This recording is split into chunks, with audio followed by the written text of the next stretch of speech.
Hey guys, my name is Robert. A few months ago I was in China and a friend gifted me a prototype of a keyboard that she designed. This is called the NocFree. It recently had a successful Kickstarter campaign and you can still get it at a discounted rate until the end of 2023.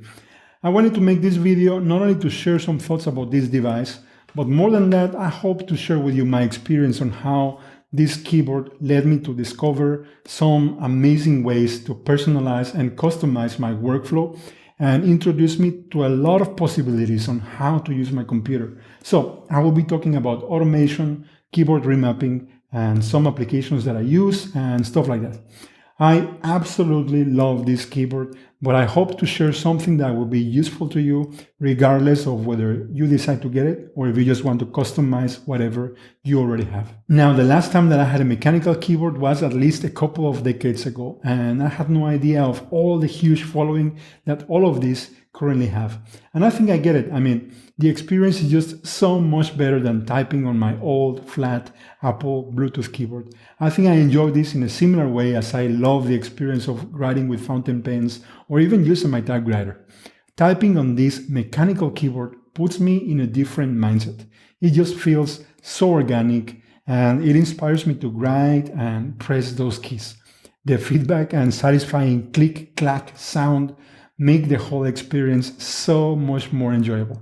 And I do feel more connected to the words as I'm typing them. In a world where everything is touch screens and gestures, this is super refreshing.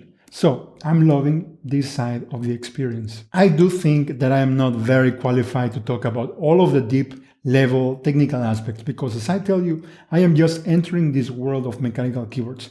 Let me show you the sound.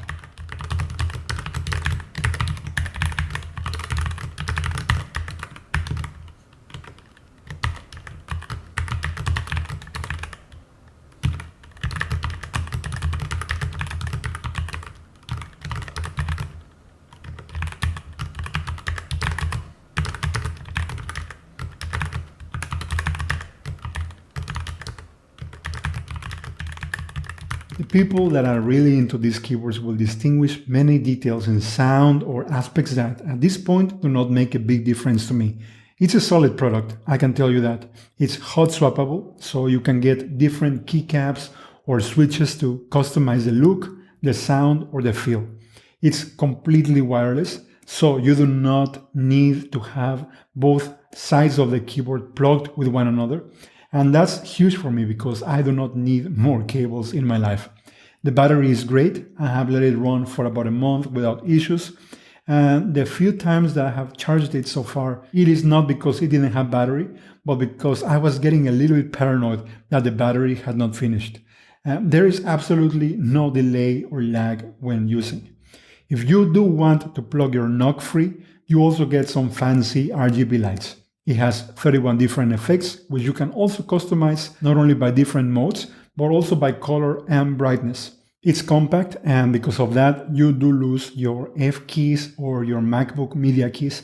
And I was a little bit concerned about that, but there's a very convenient solution, as I will be explaining later. Based on the research that I have done, Bluetooth mechanical keyboards are nothing new. Split mechanical keyboards are also nothing new. But once you start to get in the area of split mechanical compact keyboards that are completely wireless, you will find that the options are not that many. That is, if you do not want to build one yourself, or if you just want a simple, standard form factor that doesn't require a big learning curve. And it's common to find split mechanical keyboards that maybe are Bluetooth in a way or another, but maybe they are not hot swappable. Or they are hot swappable, but they are not compact. Or they are compact, but not Bluetooth. Or wireless, but they have terrible battery, or they are not easy to program or customize. So I think that this is just a perfect option for anyone that needs something that works great out of the box. There's three things that have been pretty big for me aside from what I have told you already. The first is the split aspect of it. When I was given this keyboard, I was told that it was much more comfortable to type and all that. But honestly, at that point, I did not think that I was suffering from any kind of pain or didn't have any issues with my previous keyboard. I did not think that I needed something ergonomic. I started using this for a few days and I realized that it was indeed very comfortable and very natural for me to type in this new position. But it was only until one day that I grabbed my laptop that I realized that I didn't feel the same comfortable when typing like before. I mean, all of my life I had been forcing my wrists like this. And now going back to that position really does show me that it can give me some physical damage on the long run. I mean, if anything, even something like this could be a better option, like something on an angle, more natural. And something like this you can actually do with a split keyboard. You really have so much flexibility on your typing position to avoid long-term injuries. This, of course, aside of the freedom that I now have with my arms, and even with my desk setup, since I can put something here in the middle. I definitely appreciate having discovered this, and I think it would be very difficult for me to go back to a regular non-split option. Now, the second thing is that this is an ANSI keyboard layout. Up until now, for all of my life, I was using an ISO layout with Spanish characters on them. I learned touch typing back in middle school, but something that I never really learned well was the position of the symbols and special characters. I was always looking at those keys whenever I needed them. So for me, that was something that the first few days with this keyboard was a big headache. At first, I tried to put some stickers on it and set my computer as if it was Spanish keyboard, but it just didn't feel right. So I decided not to fight it and try to adapt myself. In that sense, for me, it was not only about trying to adapt from a normal keyboard to a split one, or from an ISO layout to an ANSI layout, which has some keys that are in different position or different size, but also I had to adapt myself from a Spanish keyboard to this new placement of characters. A tip here, if you're in a similar situation, is that there's this website for practicing your typing, Monkey Type. And while you are there, you can press Escape, then type Phone Box, and look for Special. I am still super slow with these symbols, but I can definitely feel my muscle memory getting stronger. And at least I do not need to look at anything when I'm typing anymore. And here is the third and biggest thing that I want to say. When I read in the list of features that this was fully programmable, I honestly did not think that this was such a big deal, which seems a bit silly now that I look back, because I now see this like so powerful. You have no idea. I mean, the keyboard works with this application where you can easily rearrange or add or remove keys in this layout. And at first, it looked like a nice, simple app, but it was only after I started digging deeper that I discovered the concept of tap dances, key combos, macros, and layers. I need to stop for one moment and tell you something important. The thing is that VIAL, the open source application that this works with, makes it very easy to customize this keyboard and do all sorts of amazing things in a very user-friendly way. I started playing with it, and very soon I realized that this had the potential of completely changing the way I do things around my system. The problem with that is that I did not want to get used to a way of doing things on my NocFree keyboard and then feel lost or confused and slow down if I'm ever away from home on my laptop. I mean, ideally, this would come with a hard case or something for traveling and go with me anywhere, but still. So what I want to show you now is just an overview of how I have customized my keyboard from within my system, not with the keyboard firmware, so that it remains the same whether it's with my internal keyboard or anything that I plug in my laptop. The free application that I use for this is called Karabiner. This application has an area for simple modifications that are very straightforward and very easy to apply, but the most powerful features lie in their complex modifications. Unfortunately, there is no interface to easily create all of these modifications. You can import what others have created, but to truly make the most out of this, you have to work directly with a configuration file, which is in JSON format. There's another free tool that can help you with this to an extent, which is called Goku. But still, all of this requires you to learn some of the syntax and formatting for everything to work. I am publishing a short article on my newsletter where you can find some of the resources that were the most helpful to me. I am not a developer or know any programmer languages, so it took me a lot of reading, researching, making mistakes, and searching in Google to finally get a hang of this. But if I did it, I am sure you can do it. If you want to save some time, ChatGPT-4 is also helpful for creating some complex modifications in Karabiner. But again, I will mention this in the article linked in the description. I will not get into all of the setup details, but I want you to have an idea of what is possible, whether it's with QMK or VIAL directly on your external keyboard, which is definitely easier, or if you decide to use Karabiner. One of the most important things to know is that you can think of your keyboard keys in two big groups. Those keys that are modifiers, which are those that need to be held down to change the behavior of other keys. And then there's those that perform an action when you can just tap on them simply. I think those are most of the keys.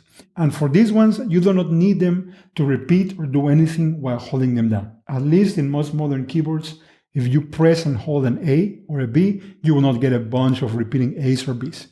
There's of course another keys that sometimes you do want to repeat when you press or when you simply tap, like delete or the spacebar, but I will not focus on those for now. The thing here that I want to tell you is that with these applications that allow you to program your keyboard, you can add a tap or a double tap action to those keys that are modifiers, or you can add a holding down action to those keys that do not do anything when you hold them down. And that way, you will not lose any of the original functionality of your keyboard.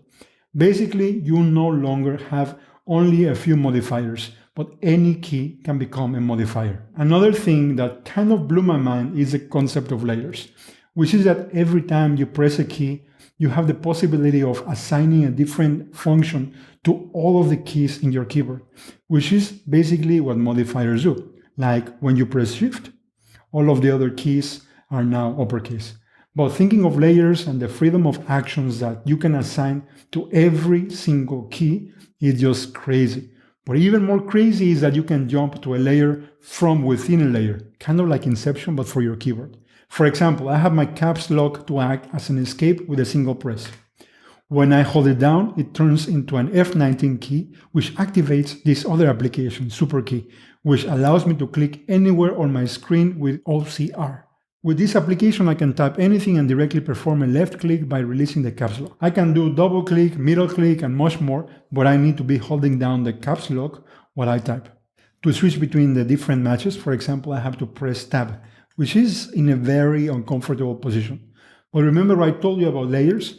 Right now, I'm in this different layer where I can assign any function to any key. So I decided that I wanted my right command to become the tab key. And I wanted a quick way to delete if I make mistakes. So my left command, which is already under my thumb, became a backspace delete.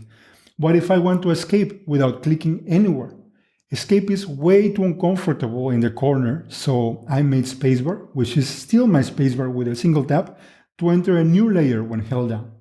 Basically, I made it a modifier, and now I can hold it and press E for escape.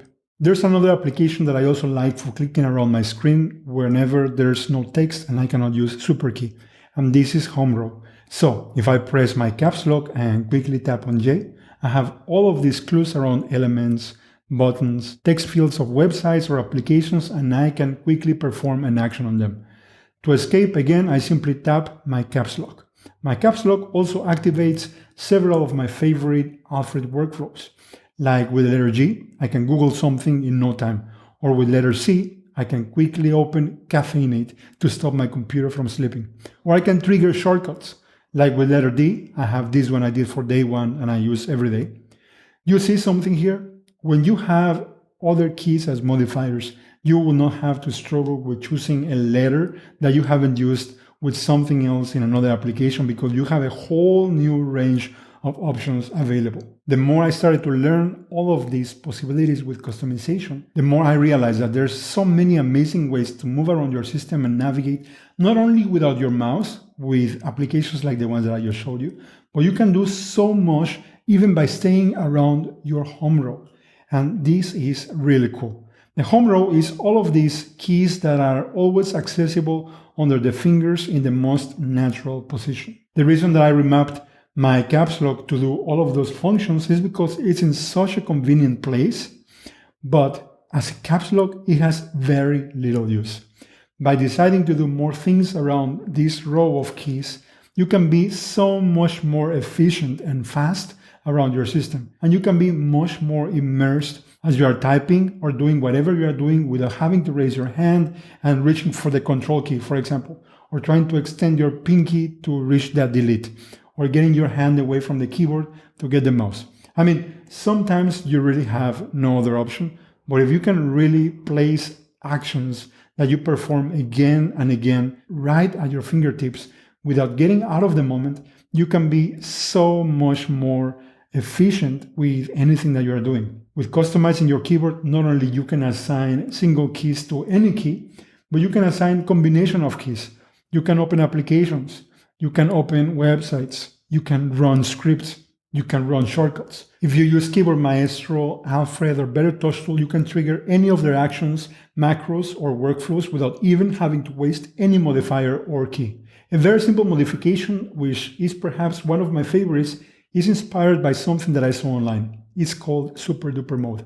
By holding down the S and the D keys together, I enter this layer which I use for navigation around text, tabs, and windows. It goes like this. While on this mode, my F button becomes command, my A button becomes option, my H, J, K, and L keys become the arrow keys left, bottom, top, right. My spacebar becomes shift.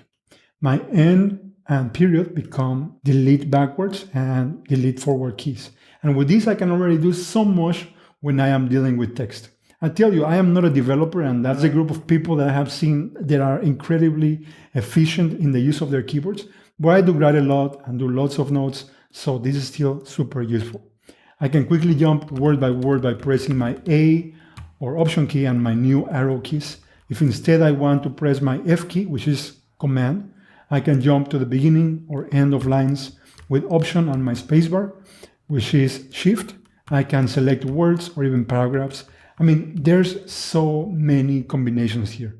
I can delete by words or entire lines backwards or forward. If I have multiple windows open, I can navigate through them using Y and O, which in reality are just pressing Option tab. This window switcher is an application called Contexts.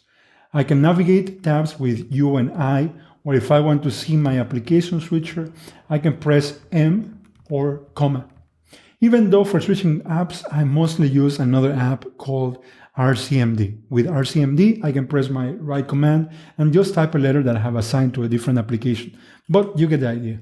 After getting used to the position of these arrow keys on my home row, I can even use them for window management. For example, I enter W mode, which stands for Windows. Exactly the same arrow keys. If I hold Command and press the left key, then it will arrange side by side, or the right key and it will switch position.